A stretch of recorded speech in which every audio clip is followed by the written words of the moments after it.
Hello दोस्तों, नमस्कार। हमारे चैनल में आप लोग का स्वागत है। गाने जा रहे हैं सोहर गीत। आप लोग को जैसा लगे कमेंट करके ज़रूर बताना। अच्छा लगे तो लाइक शेयर कर देना।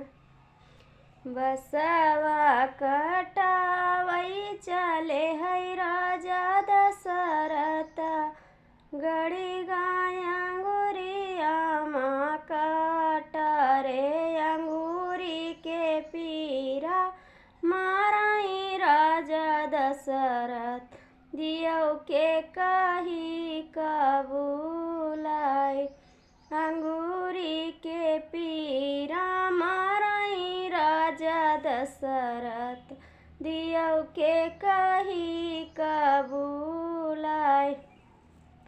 आई हैं के कही पलंग चढ़ी बैठी, हरी गैया गुरिया कई पीर रे, जवाना मांगना तुहू मांगऊ रे के कही, है मांगना हम देव।